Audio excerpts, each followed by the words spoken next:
It started with something simple. I lost my wallet. My friend and I had been out shopping downtown, and somewhere between the food court and the parking lot, it slipped out of my bag.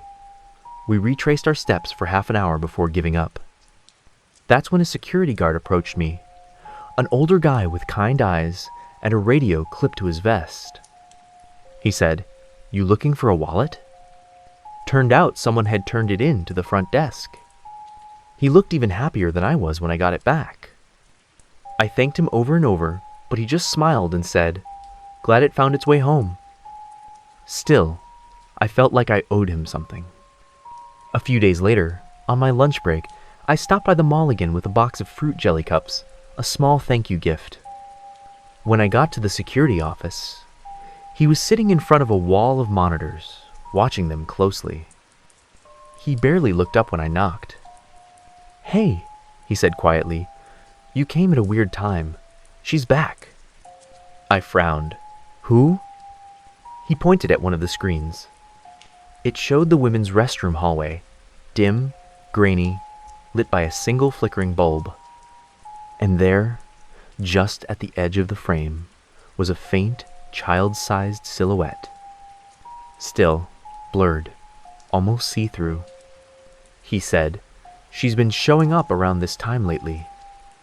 I laughed nervously and told him I loved scary stories, that I wanted to see it for myself. He warned me not to go, but I went anyway. The hallway was empty when I got there. Cold, silent. No little girl, no shadow. When I went back to the office, I handed him the jelly box. He thanked me, but kept glancing at the monitor. The shadow was gone. After that, we started texting once in a while.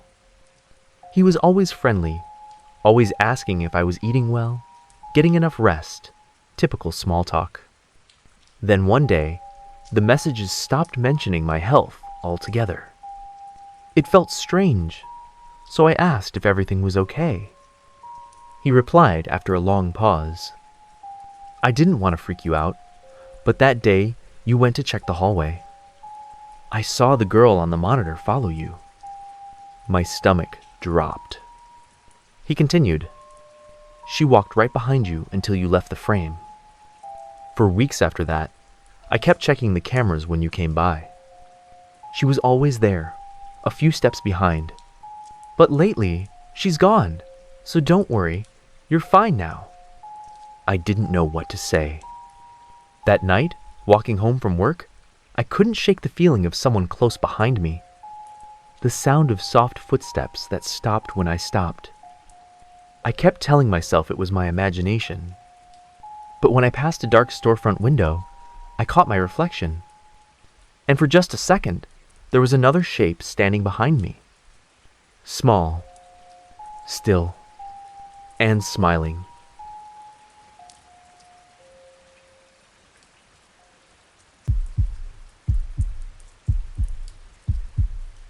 I work night security at a 24-hour office building downtown. It's one of those half-empty corporate towers, always too quiet after dark. The 7th floor has a break area with vending machines, and that's where I usually stop for a drink during my rounds. One night around 11 a.m., I took the elevator up to 7. The motion lights in the hallway hadn't kicked on yet, so the far end of the corridor was swallowed in darkness. I could just barely make out the glowing rectangle of the vending machine ahead. Then I heard footsteps. Soft at first. Tap, tap, tap. Rhythmic, light. It sounded like heels. I called out, thinking it was one of the cleaning staff. No answer. The footsteps kept coming, steady, echoing down the corridor from the dark end. My throat went dry. It was strange. The steps were getting closer, but there was no shadow, no movement, nothing in that hallway but sound. I backed toward the elevator and hit the button. When the doors finally slid open, the footsteps quickened, sharp, rapid, running. I jumped in and hit close. The doors shut just as the footsteps reached me. The elevator descended 3 floors and stopped at 4. I got out, shaking, decided I'd had enough for the night. I packed up my things and headed back toward the elevator to go home. I pressed 1. The elevator started to move, but instead of going down, it went up. The numbers blinked. 5, 6. Then it stopped. My stomach dropped. The last place I wanted to be. The doors opened with a soft chime. There was no one there. Just the dim corridor. And right in front of the elevator, neatly placed side by side, a pair of bright red high heels. They looked wet, shiny, like they'd just been polished. I slammed the close button, held it until the doors finally sealed shut, and rode it all the way down to the lobby. When I got off, my coworker for the next shift was just clocking in. He took one look at my face and asked what happened. I told him, then made him ride back up with me to check. When we reached the 7th floor, the lights flickered on. Empty hallway, no shoes, nothing. He laughed and said, "Man, you've been working too many nights. When you get tired, you start seeing things you shouldn't." I wanted to believe him. When I got home, my mom was still awake, sitting in the kitchen. She smiled and said, "Don't tell me you left your girlfriend's present on the bed again." I blinked. "What present?" She pointed toward my room. "The red high heels, on your blanket." My heart stopped cold. I hadn't bought anything, certainly not shoes. I looked into my room. There they were. The same pair from the 7th floor. I couldn't even step inside. I told my mom everything, and we left the house that night to stay with my uncle. The next morning, when we returned, the heels were still there, sitting perfectly on my bed. We took them straight to a local church and asked the pastor to dispose of them. The following night at work, my coworker told me something that made my stomach twist. He said one of the female employees on the 7th floor had been out on medical leave after collapsing during overtime. Apparently, she always kept a pair of red high heels under her desk. And when the cleaning crew came through that morning, they were gone. He grinned, half joking. "Guess they followed the wrong guy home. You two have the same last name, right?" I forced a laugh, but it didn't feel funny. Because if those shoes really belonged to her, maybe everything's fine.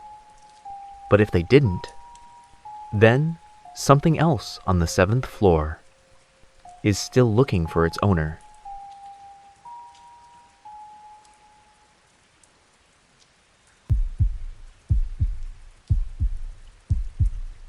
When I was a kid, my best friend and I used to take evening tutoring classes in this old downtown office building. It wasn't fancy, just a few rented floors that smelled like chalk and instant noodles. The teachers always reminded us, "Don't go above the 4th floor. Everything higher is closed off." They said it was for safety. But of course, to a bunch of bored middle schoolers, that just made it sound fun. One night, after class ended early, 4 of us decided to sneak upstairs. We wanted to see what was really up there. Storage rooms, maybe old offices, maybe nothing. The lights above the 4th floor flickered when we reached them. The stairwell was quiet except for our footsteps echoing on concrete. Everything smelled like dust and old paint. We were halfway between floors when a voice boomed from above us. "Hey, what are you kids doing up here?" A man in a dark blue security uniform was standing on the landing above. His name tag caught the light. Okada. We froze. He looked furious, shouting that this level was off limits. We panicked and bolted down the opposite staircase. That's when things started getting weird. We ran for what felt like forever, spiraling down the stairs. But when we finally reached the next landing, the sign on the wall read, 7th floor. We stopped, confused. We had just come down, right? We kept going. More steps, more turns, faster this time. Our sneakers squeaked on the cement, our breathing echoing through the stairwell. When we reached the next landing, 7th floor. My friend laughed nervously. We must have gone the wrong way. But every direction we turned, every flight we ran, it was always 7th floor. And behind us, the sound of footsteps. Slow, heavy, coming closer. We didn't look back. We just ran. Step, step, step. No matter how fast we went, it stayed right behind us. Just when I thought I'd collapse from exhaustion, a door below us slammed open. Our teacher stood there, red-faced and out of breath. "What the hell are you kids doing up here?" We practically fell into his arms. Back in the classroom, we got the lecture of a lifetime. He told us never to go upstairs again. Then, after a long pause, he asked quietly, "Which floor did you end up on?" 7, we all said. He went silent. Finally, he said, "Years ago, one of the building's security guards died on that floor. He was playing around with a student, slipped on the stairs, and broke his neck. Ever since then, weird things happen up there. That's why the floors above 4 are empty." He rubbed his temples, then asked, "You said you saw a guard. What was his name?" I didn't even hesitate. It said Okada on his badge. The teacher's face went white. He whispered, almost to himself, "That's him. That's the one who died." I never went back to that building again. But sometimes, when I take the stairs in older places, I get that same dizzy, looping feeling, like I'll never reach the ground floor. And once, on a landing that didn't feel right, I swear I heard footsteps echoing above me. Slow, deliberate, following me down from the 7th floor.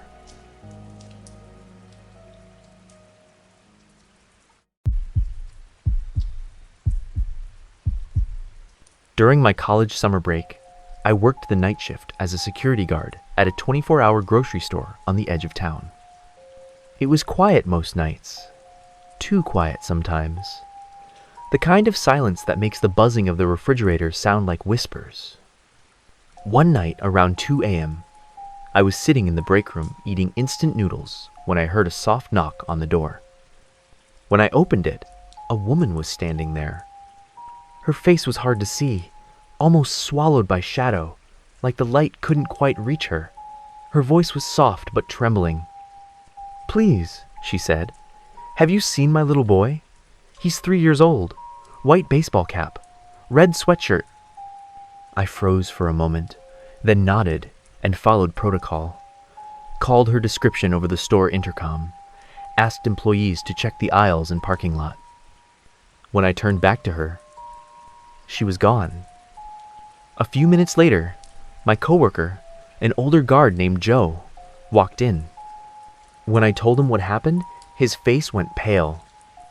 He said quietly, "You saw her too." I frowned. "What do you mean?" Joe sighed, rubbing his temples. "Last summer, one of the college temps met a woman just like that. Said her kid went missing. Same description, white hat, red sweatshirt. He searched the whole store, even called the police. They never found the kid." A few weeks later, she came back, over and over, asking the same thing. Then one night, she lit herself on fire right outside the main entrance. I thought he was joking, but his eyes told me otherwise. He continued, "The police found out her house had caught fire a month before that. Her son was home alone. Must have been playing with matches. Burned the place down with him inside. She'd gone to the store that day. She never forgave herself." He paused, then added, almost in a whisper, "The temp who saw her." He didn't last long either. Started muttering to himself. Said, "He's coming." A month later, they found him dead in his apartment. Burned. Like something got him from the inside out. I laughed nervously, trying to brush it off, but something in Joe's voice made my skin crawl. After that night, things changed. At home, around midnight, I started hearing faint knocking from the hallway. Slow, polite, like someone waiting to be let in. Then came the voice. "Please, have you seen my little boy?" It was always the same. Soft, pleading, right outside my bedroom door. I stopped sleeping. For a week straight, I lay in bed wrapped in my blanket, listening to her whisper and cry, too afraid to move. Last night, it got worse. Around 3 a.m., I heard something dragging across the floor like small, shuffling feet. The sound came closer, slow and deliberate.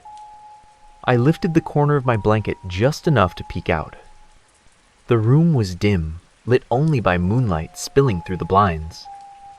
And then I saw him. A small figure standing by the corner of the room. White baseball cap. Red sweatshirt.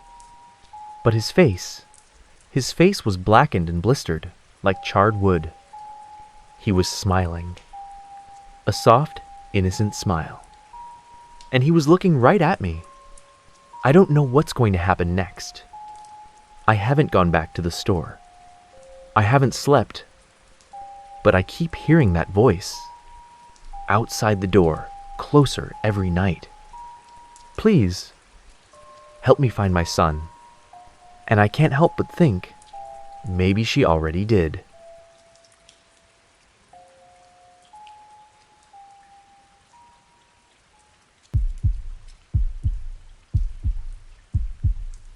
Last summer, I was working 2 jobs, to security guard by night, newspaper delivery in the mornings. One night, my company called and said there'd been some unusual activity reported at a nearby 5-story office building. They offered extra pay if my coworker and I could check it out. We arrived around 11 p.m. The building was dark and quiet, the kind of silence that hums in your ears. We checked every door, front, back, emergency exits all locked, so we went in through the main lobby and started our rounds floor by floor. Everything looked fine until we got to the 5th floor. The fire door was locked tight, sealed with a chain.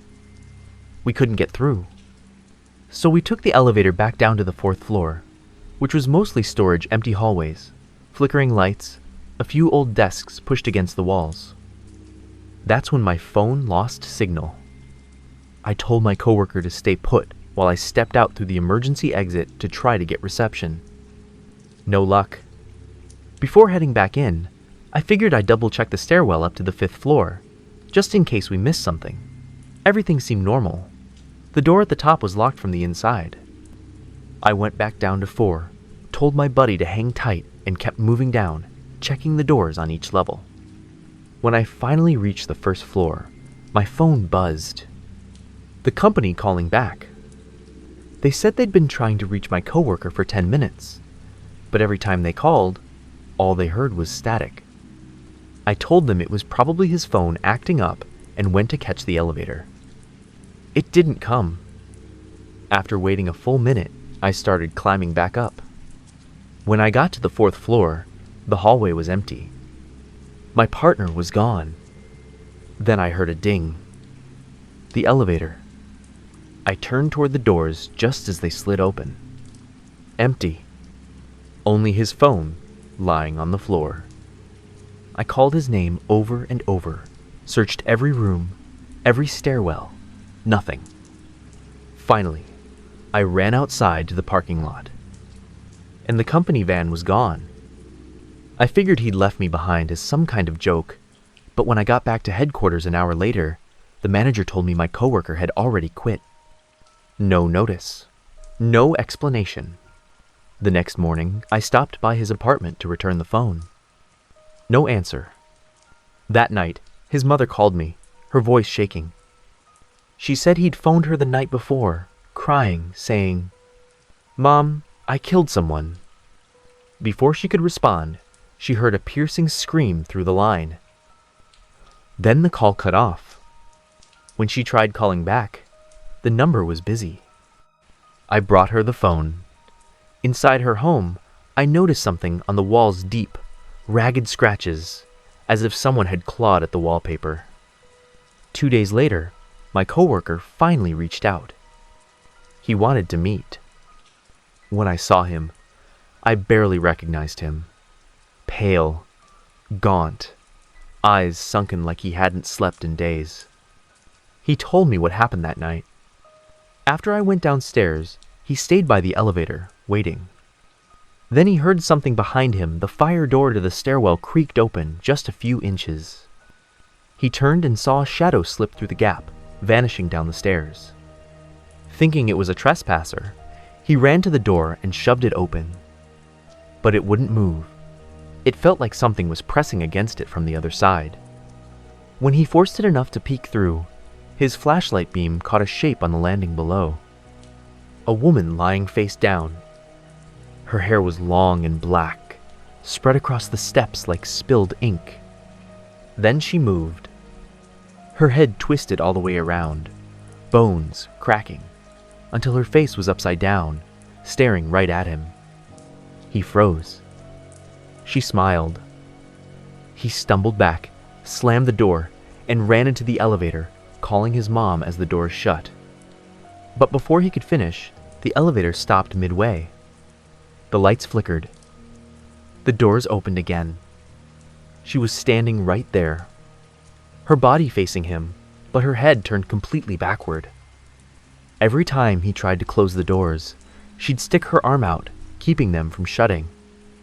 Finally, she tilted her head slowly until her face snapped forward, staring directly into his eyes. "I remember you," she whispered. He kicked her as hard as he could, and the doors finally sealed. He rode the elevator down, ran straight to the van, and never looked back. He quit that night. A few days later, he went back to his apartment to grab the rest of his stuff. Neighbors said they heard scraping and banging from inside around 2A, like nails dragging down the walls. That was the same hour I'd stopped by his place and rang the bell. If I'd turned the doorknob instead of walking away, I might have seen what was inside.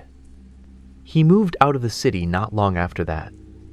But sometimes I wonder, if she wasn't human, if she was something else entirely, then no matter where he goes, she'll find him because she remembers him. And now, after hearing his story, I think she might remember me too.